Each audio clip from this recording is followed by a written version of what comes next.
Seja bem-vinda, bem-vinda ao episódio 171 do Supremo na Semana. Eu sou Mariana Brasil, analista de redes sociais aqui do Supremo Tribunal Federal, e a gente voltou com mais um resumo do que aconteceu de mais importante aqui na Corte nos últimos dias. No episódio de hoje a gente fala sobre os recursos, os embargos de declaração sobre a ação penal que condenou o ex-presidente Jair Bolsonaro e mais 7 pessoas, do reconhecimento da omissão do Congresso na criação do imposto sobre grandes fortunas, do avanço no julgamento sobre os reajustes de planos de saúde para pessoas idosas, dos incentivos fiscais a agrotóxicos e violação à proteção do meio ambiente e da suspensão do julgamento sobre o plano de carreira de professores de Curitiba. Hoje quem comenta comigo é o Mauro.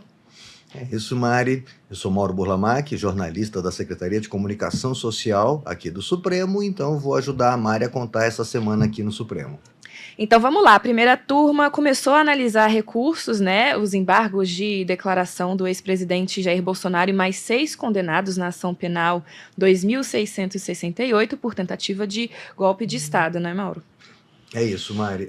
Eles foram condenados em setembro pela primeira turma, né, os 8 réus nesse núcleo 1 da tentativa de golpe, né, o núcleo crucial, como é chamado, né, o ex-presidente Jair Bolsonaro e outros integrantes ali do alto escalão ali do seu governo, os 8 foram condenados.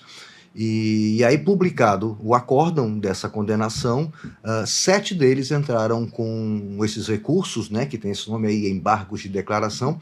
O único que não entrou foi o tenente-coronel Mauro Cid, que fez a colaboração premiada, e aí dali saiu a pena dele, bastante reduzida, né, por essa colaboração dele.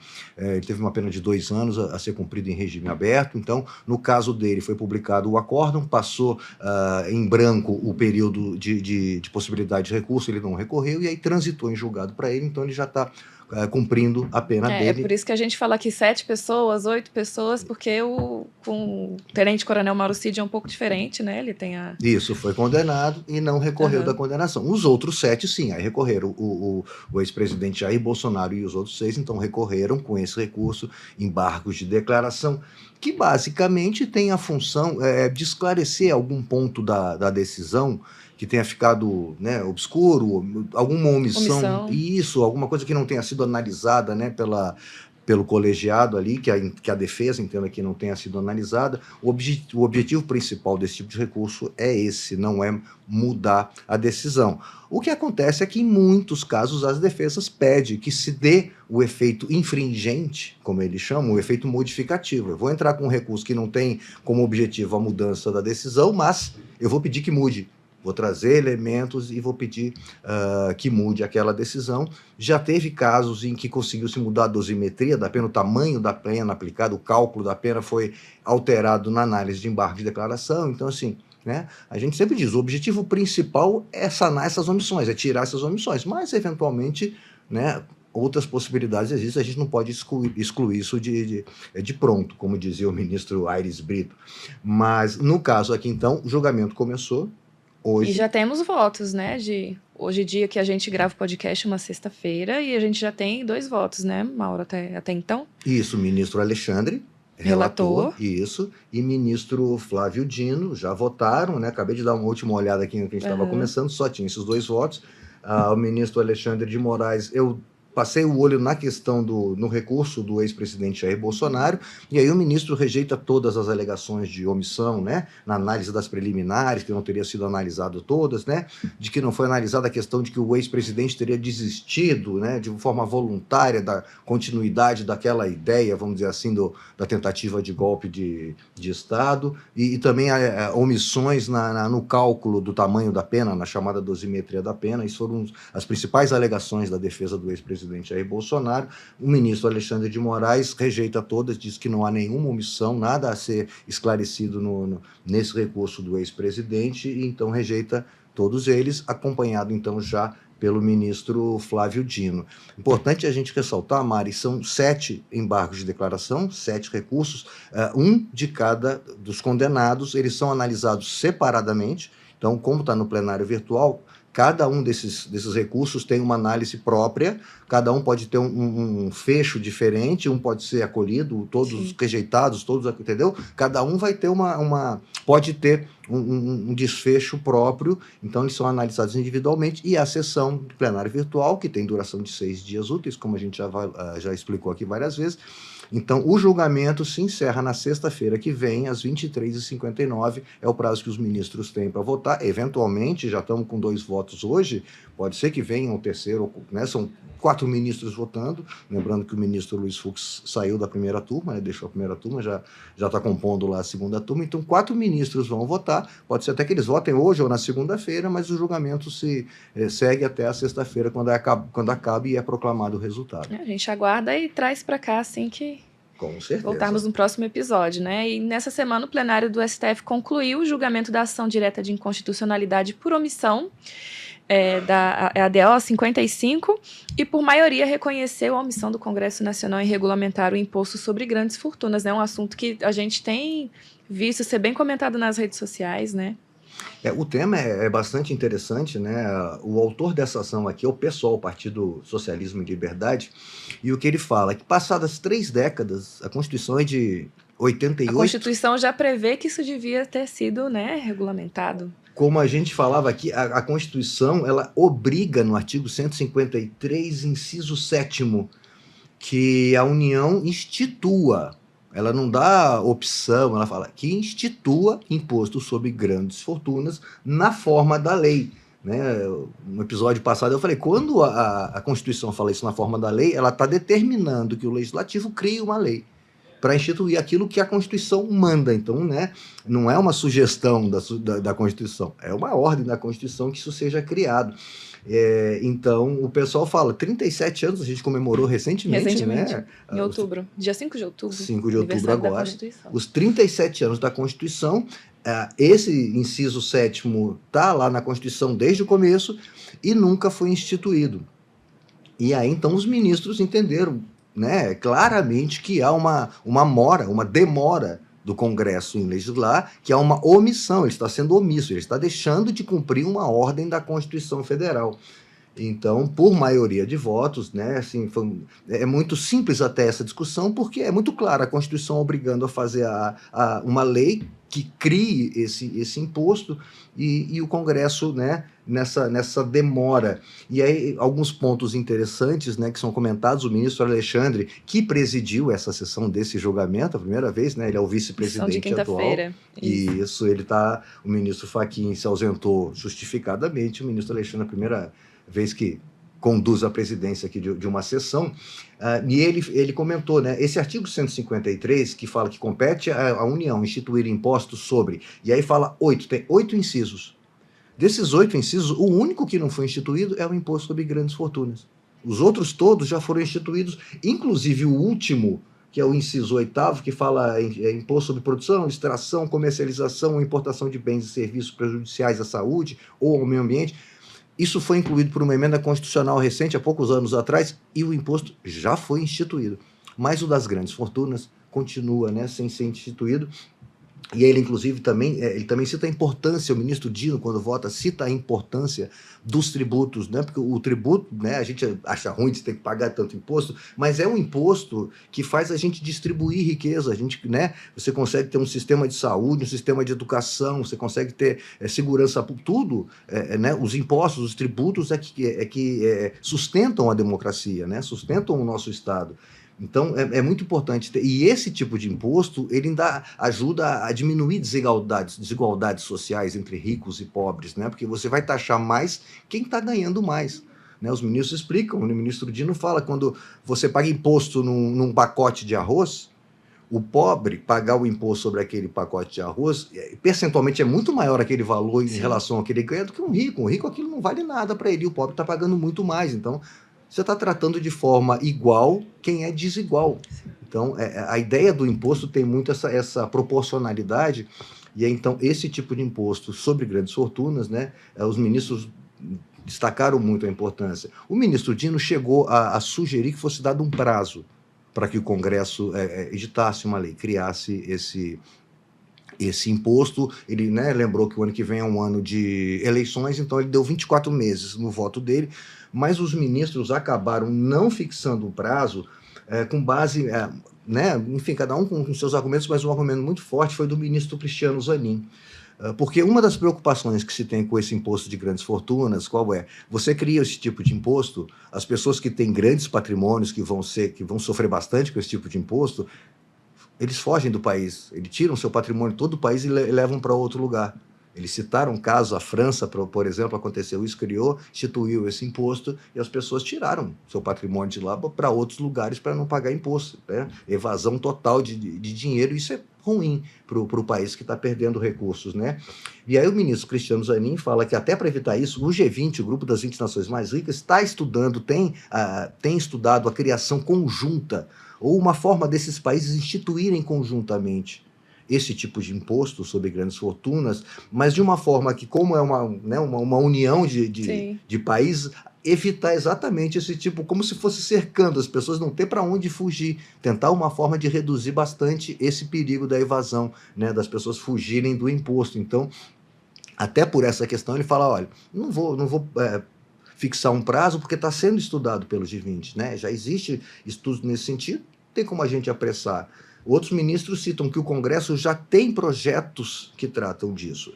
Então, que também não seria o caso de né, fixar uma data limite, um prazo limite para eles instituírem esse imposto. Então, ficaram, no fim das contas, sem instituir um prazo, né? Mas fica essa informação, sabe, essa notícia de que, olha, o Supremo reconheceu, né, o Poder Judiciário reconheceu que o Congresso está omisso, está demorando a legislar. É importante a gente falar disso até para esclarecer talvez algumas desinformações sobre o STF ser um tribunal que quer legislar, né? É uma ação por omissão e que ele conversa com o Congresso dizendo, vocês têm o papel de legislar e devem tocar. O STF não legisla. Não está criando.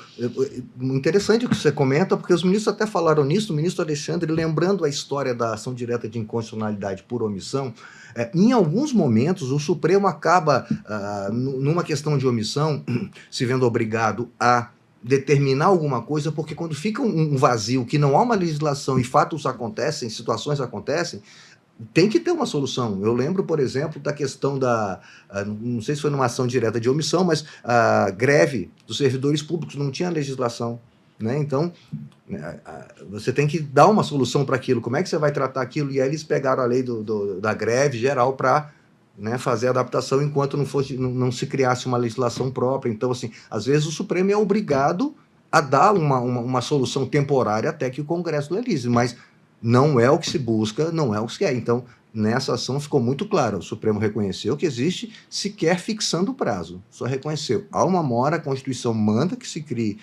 esse imposto, tá? E você, Congresso, está demorando, você está omisso. Então foi isso, por maioria, como você bem disse, o ministro Fux foi a única divergência, até por entender que essa demora é como se fosse uma opção, não é uma omissão do Congresso, é uma opção do Congresso que ainda não estaria no momento de criação disso, então ele acha que isso compete ao próprio Legislativo, saber qual é o momento, então ele não estaria sendo omisso, ele estaria optando por até hoje não ter feito, é uma ideia do ministro, né, do ministro Luiz Fux, é o pensamento que ele coloca, mas e aí então ele não reconhece essa mora, mas ficou vencido, e vencido parcialmente, como eles gostam de falar, o ministro Dino só na questão dos 24 meses, dos 24 meses, que acabou colocou um prazo que foi vencido. A decisão não fixa prazo, reconhecida a omissão sem fixação de prazo para a edição da lei. Certo, vamos continuar. O Supremo Tribunal Federal voltou a analisar a ação direta de inconstitucionalidade 90, que discute se é constitucional ou não, né, o reajuste de planos de saúde para pessoas com mais de 60 anos em contratos firmados antes da vigência do Estatuto da Pessoa Idosa. Isso, Mara, aqui nós estamos tratando de uma ação direta de constitucionalidade. Eu falei de inconstitucionalidade? É ADC. É ADC, não. Acho que ação direta de constitucionalidade. Direta de constitucionalidade, porque a gente tratou agora de uma A gente fala omissão. muito de ADI, ADI, que é de inconstitucionalidade. Por isso que eu gostei de realçar, porque a gente fala muito em ADI, falou numa ADO, e agora estamos falando de uma ADC. Né? Aqui se quer declarar a constitucionalidade de uma norma, né? Então, A autora da ação aqui é a Confederação Nacional das Empresas de Seguros Gerais, Previdência Privada e Vida, Saúde Suplementar e Capitalização. Ela quer que o Supremo reconheça a constitucionalidade do artigo 15, parágrafo 3º do Estatuto da Pessoa Idosa, né, que proíbe cobrança de valores diferenciados em planos de saúde para pessoas acima de 60 anos.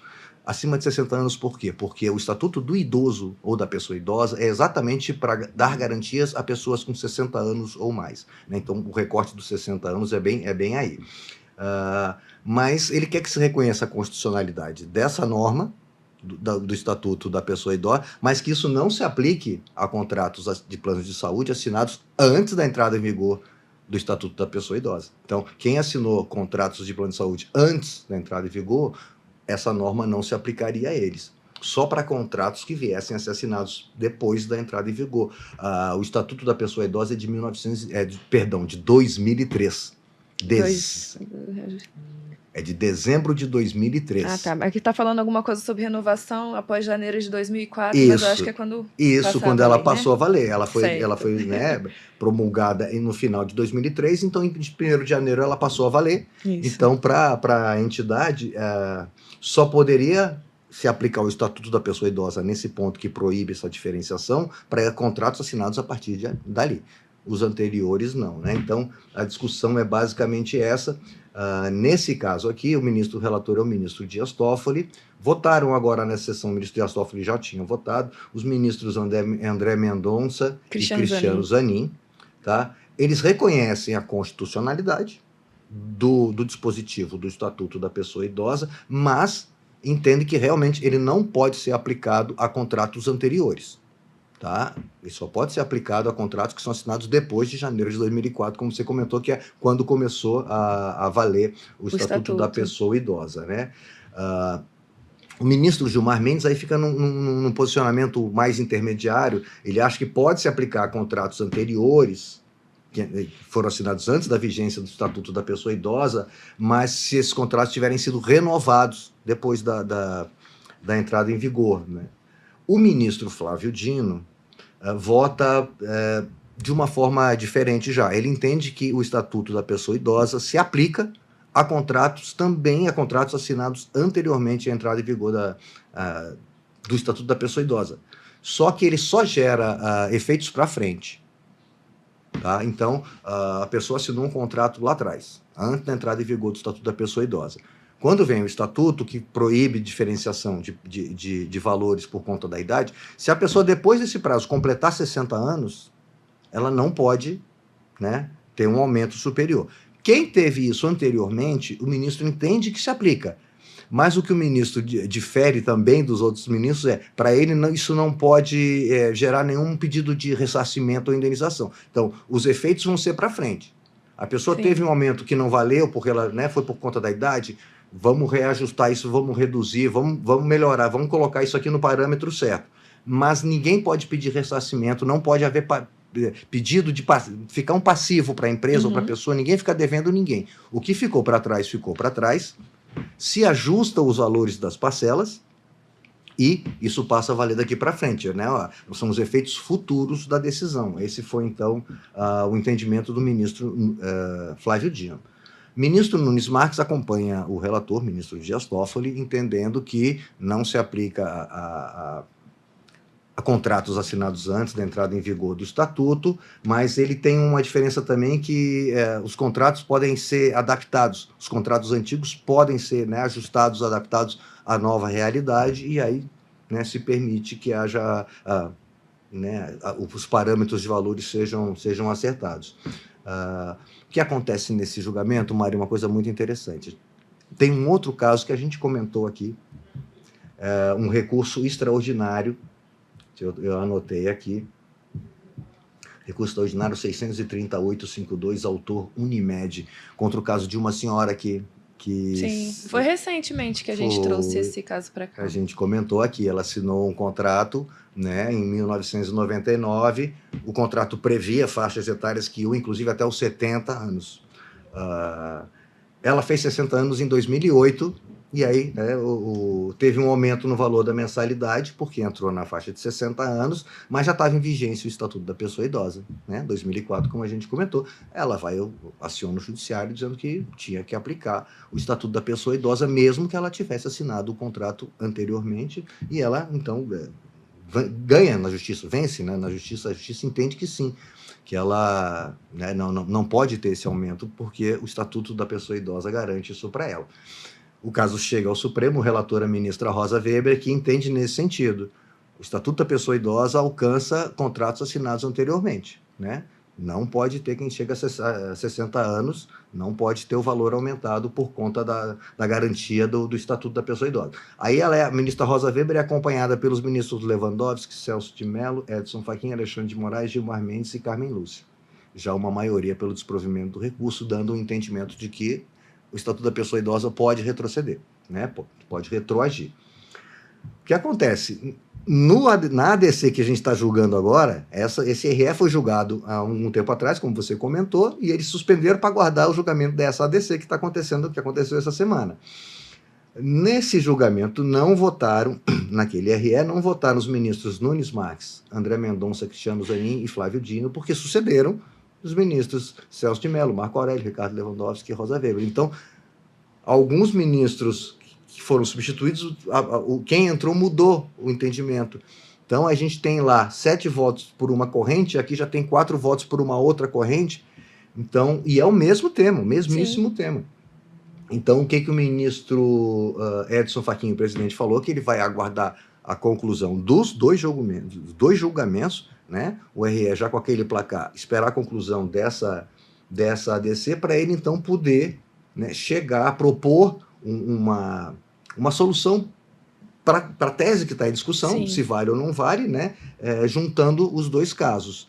E aí, esse julgamento da ADC foi suspenso essa semana por um pedido de vista do ministro Alexandre de Moraes. Então, ele vai trazer o caso de volta, conclui-se a votação dessa ADC, e aí o ministro Edson Fachin vai juntar o julgamento dessa ADC com o julgamento do recurso extraordinário, e aí vai propor uma solução conjunta. Eles vão analisar, claro, os ministros vão debater, para se saber definitivamente se o Estatuto do Idoso, né, retroage, volta, né, para contratos assinados antes da entrada em vigor desse estatuto, ou se não, se ele é só dali para frente. E a gente vai saber isso só quando o ministro Alexandre de Moraes trouxer o voto vista dele e o ministro Edson Fachin concluir esse julgamento. Certo, então a gente aguarda, né? Aguardamos. O STF também retomou um julgamento de uma ação conjunta, né, de 2 ações diretas de inconstitucionalidade, agora sim, são 2 ADIs, que questionam benefícios fiscais concedidos à comercialização de agrotóxicos. Aí aqui tem uma discussão relativa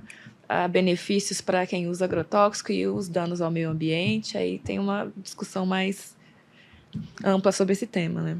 Esse tema, inclusive, foi motivo de audiência pública aqui no Supremo, e é exatamente isso que você comentou, né? Essa coisa do você ajudar produtores, ajudar a aumentar a produção de alimentos, né? E, por outro lado, você não descuidar da saúde humana, não descuidar do meio ambiente. Mas o ministro Edson Fachin, relator, ele até comenta assim, que aqui não se discute proibição ao uso de agrotóxicos. Isso é bem importante, que ele já começou o voto dele destacando isso.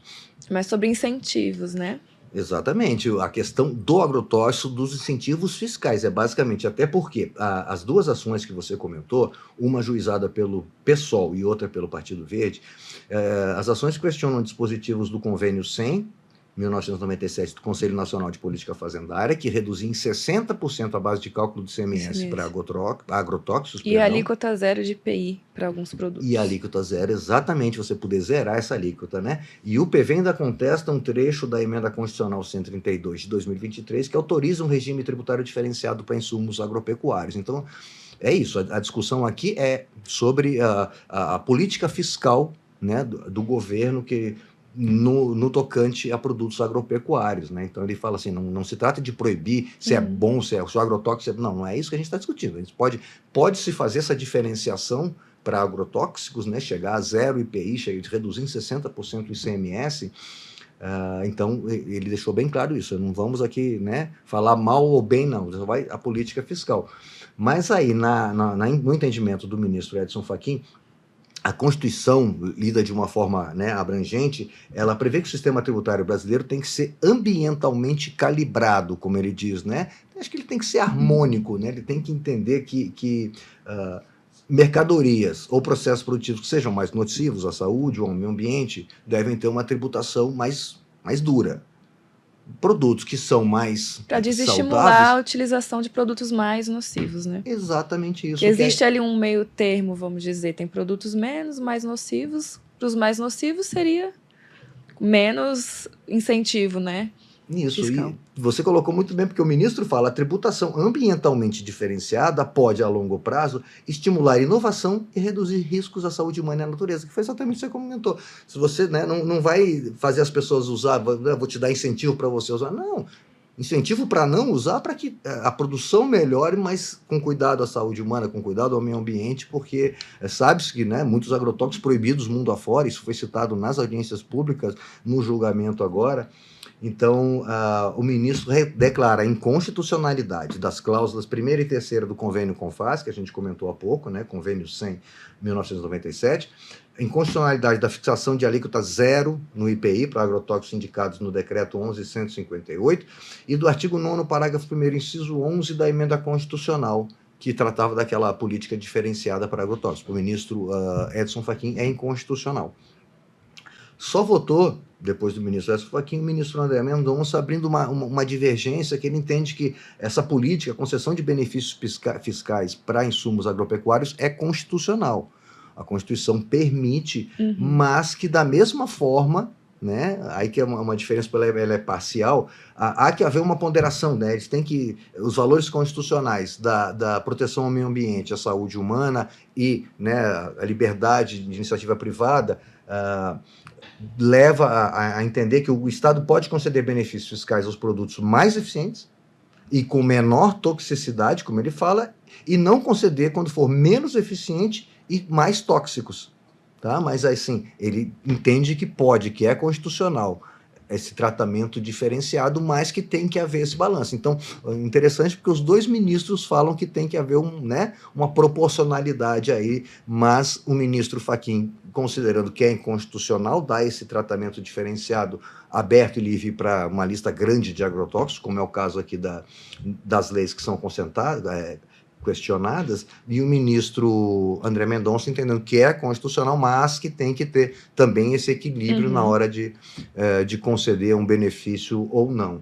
E aí só votaram esses dois ministros. Tem previsão para volta desse? Não houve previsão e, se não me engano, foi só suspenso, né? Não foi pedido de vista, eu acho. Esse foi só suspenso o julgamento e aí não tem... Ainda não está na pauta, não né? há previsão de retorno, isso. A gente vai esperar, são só esses dois votos com essa pequena divergência aí, um considerando inconstitucional, mas dizendo que, né? E o ministro André Mendonça dizendo que pode, mas que tem que ter esse equilíbrio também. É que ainda falta bastante debate, então a gente aguarda e com certeza a gente traz para cá. Como a gente sempre comenta, é muito delicado, né? Aí é muito sensível e importante esse tipo de discussão, né? Porque, enfim, realmente a produção brasileira cresce ano a ano, é importante que se produza muito, mas não pode ser à custa da saúde humana e nem do meio ambiente. Então, tem que se pesar esses dois valores aí constitucionais.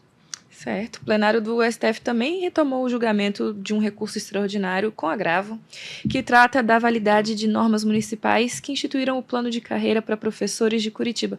Tem um termo aqui que a gente não traz tanto, que é o recurso extraordinário com agravo.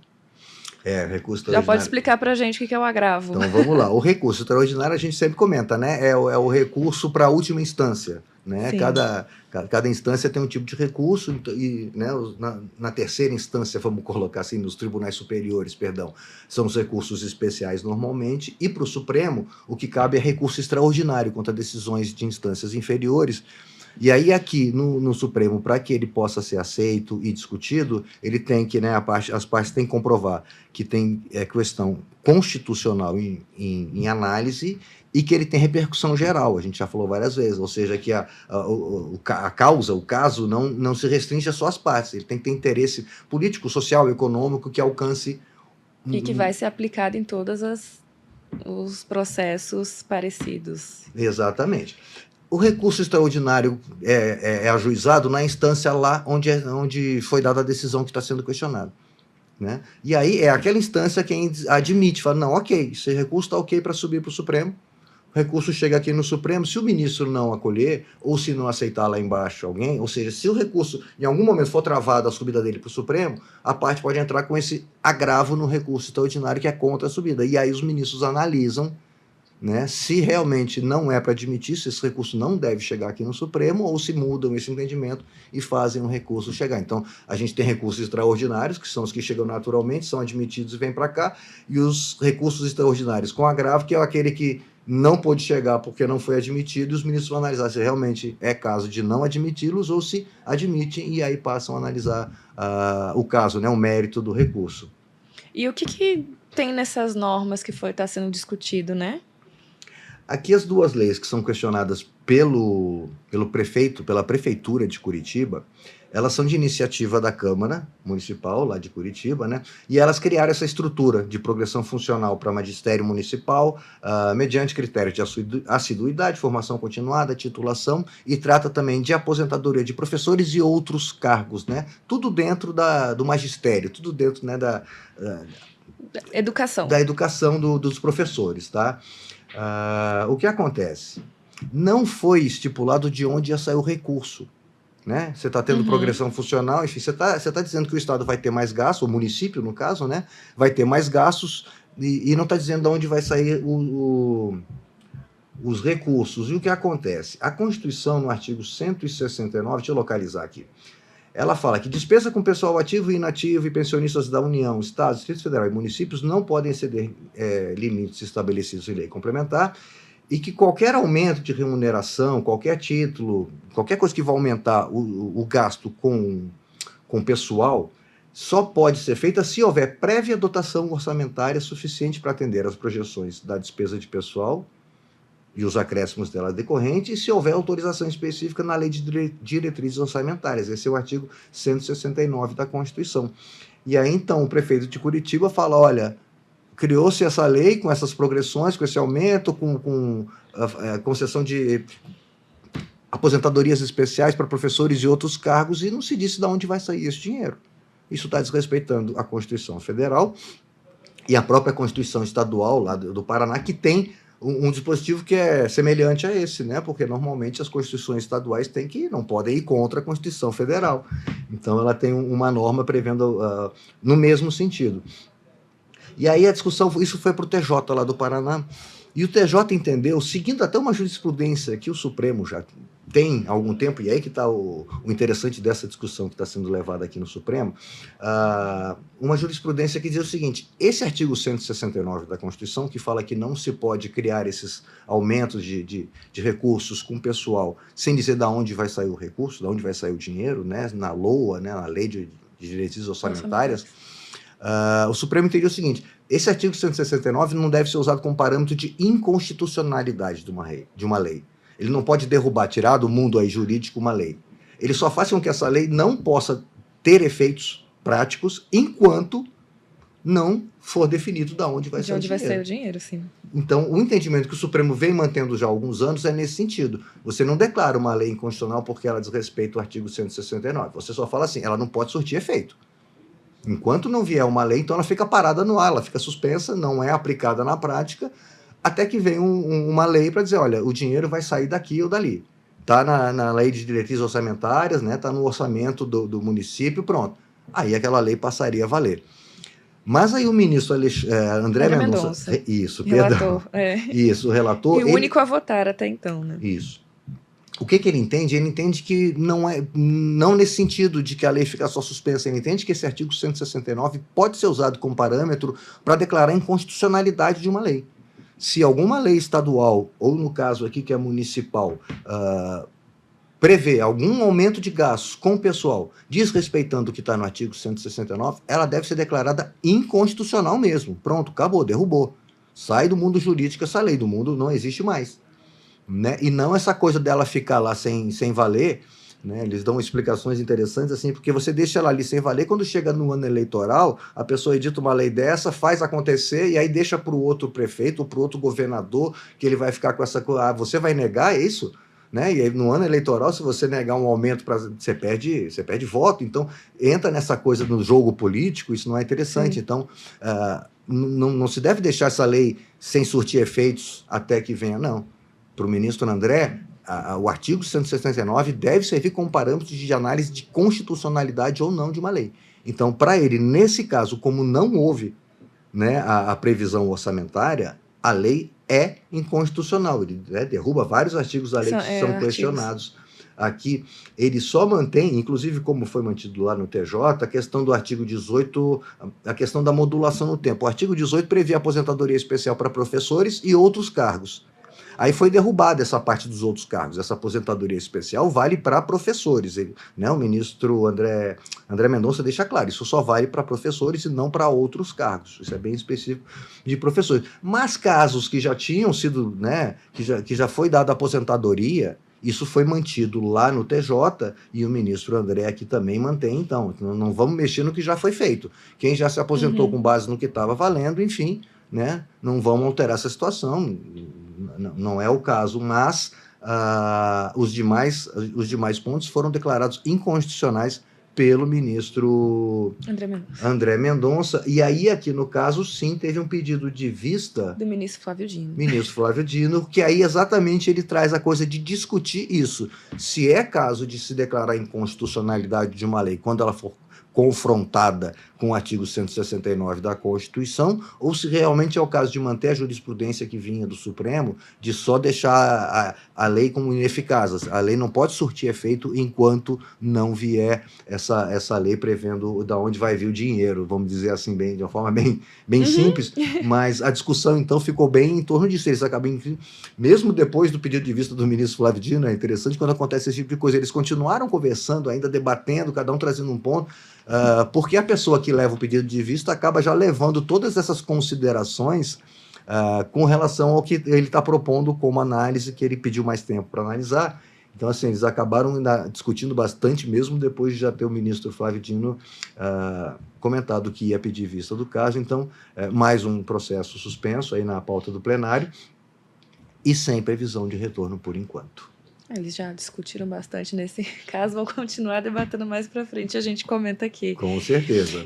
Enquanto a gente estava aqui comentando sobre o caso dos professores, eu estava dando uma conferida aqui na votação, né, da ação penal, e a gente tem uma maioria agora com o voto do ministro Zanin, que votou nos embargos. Opa, então já temos 3 votos, é a maioria no caso, então, né? Conferindo aqui realmente, deixa eu olhar os embargos do ex-presidente Jair Bolsonaro, a gente usa esses embargos como referência, realmente, está certo. Ministro Alexandre, ministro Flávio Dino, ministro Cristiano Zanin, já são 3 votos, então, rejeitando os embargos, né, nos termos do voto do relator, como eles gostam de dizer, rejeitando completamente. Como eu já falei, são 4 ministros votando, maioria formada, falta só o voto da ministra Carmen Lúcia para então... Que pode entrar ainda hoje, dia que a gente grava o podcast, né, numa sexta-feira, mas de qualquer forma só vai concluir na próxima sexta, né, o prazo. Em princípio, o julgamento se encerra na sexta-feira, dia 14, às 23h59, é isso. Certo. Então esses foram os destaques, e para a semana que vem, o que vem por aí? Na terça-feira, Mari, a gente tem o julgamento da P2696, é o núcleo 3 da tentativa de golpe de Estado. São 10 réus aqui, são acusados de serem responsáveis por atacar o sistema eleitoral e criar condição para uma ruptura institucional. Esse é o núcleo 3, como eu comentei. Aqui, um único detalhe interessante, essa foi a ação em que 2 pessoas, eram 12 réus, e dois deles não tiveram a denúncia acolhida. Aceita, né? Pela primeira turma, por entenderem que não havia prova suficiente. Então, assim, dos 4 núcleos, até o momento, o único que não teve... A gente até comentou aqui que aconteceu, né? Que pode acontecer de não aceitaram de todas as pessoas, apesar de ser um núcleo. Isso. Cada um tem que ter as provas da participação, né? a Gi e a Hannah sempre explicam para a gente, né, que tem que se individualizar, né, a responsabilidade de cada um, não é no pacote geral. O que acontece no geral quando são, né, o que aconteceu, por exemplo, com os atos do 8 de janeiro, que assim, né, era aquele crime de manada, o ministro Alexandre explicava, aí realmente é um grupo grande de pessoas, né, com o mesmo objetivo, tá? Mas quando você trata aqui de crimes pontuais, aqui você tem que individualizar qual foi a participação de cada um. Os grupos eles foram formados meio que pensando no tipo de atuação que cada grupo desse teve. Então, por isso foram divididos em núcleos, mas, inclusive, são longos os julgamentos, porque o ministro lia um relatório, ouviam todas as defesas, então era... E tem que individualizar. Quando ele vai condenar cada um, ele tem que dizer o que aquela pessoa fez, o que as provas trouxeram com relação àquele réu. E aí acaba de analisar, vai para o próximo, um por um. E aí, como você disse, tiveram 2 que não tiveram recebido e, eventualmente, pode alguém não ser condenado, pode ser absolvido, se não houver provas para condenar. E as penas também são diferentes para cada pessoa. Quando há penas, né? Então, isso na terça-feira começa, na terça o dia inteiro, quarta pela manhã, né, previsão, e aí se for necessário continuar na outra semana, já tem sessões da primeira turma marcadas também, plenário presencial. Tá? E no plenário físico, na quarta-feira, eu anotei 2 ações aqui, também ligadas à área aí da pedagogia, das escolas, né? A DPF 1058 questiona decisões judiciais que presumem que os recreios são considerados como o tempo do professor à disposição da escola. Como se durante o recreio o professor não tivesse sem fazer nada. Não, a justiça não, ele está à disposição da escola, às vezes ele está trabalhando, ele está ali, ele está em stand-by, enfim, essa discussão, se o recreio é um tempo à disposição da escola ou se é uma folga do prefeito. Do professor. Do professor, perdão. E a outra, uma norma de Santa Cruz de Monte Castelo, no Paraná. Aí é mais um município que instituiu o programa Escola Sem Partido, mais um município mexendo com grade curricular do ensino, né, do ensino fundamental, dizendo, né, o que pode e o que não pode na área de educação, né, então mais uma DPF, né, como é contra a lei municipal, ela criou o programa Escola Sem Partido, que proíbe doutrinação política, matérias que entram em conflito com o entendimento, com a crença dos pais, de responsáveis. Recentemente a gente trouxe para cá uma ação dessa. Né? Parecida, aquela com relação à ideologia de gênero. Agora é uma outra, mas de novo é um município legislando sobre grade curricular, né? Que, enfim, vamos ver se os ministros vão na mesma linha do que já decidiram em vários outros casos com relação a leis municipais que proíbem ideologia de gênero. Competência de município para legislar que eles não podem. Sobre a base educacional. A gente já decorou isso, né, Maria? Acontece. Acontece. Mas é isso, para a semana que vem eu que anotei. De qualquer forma, a gente espera que os ministros vão decidir. Claro, né? Exatamente. Então, muito obrigada, Mauro. Obrigada a você que está nos acompanhando aqui no Supremo na semana. Lembrando, se você quiser sugerir temas, tirar dúvidas ou mandar uma mensagem, pode escrever para podcast@stf.jus.br. Esse episódio e todos os anteriores estão disponíveis no YouTube e nas principais plataformas de áudio. Até mais. Obrigado pela companhia e até a próxima.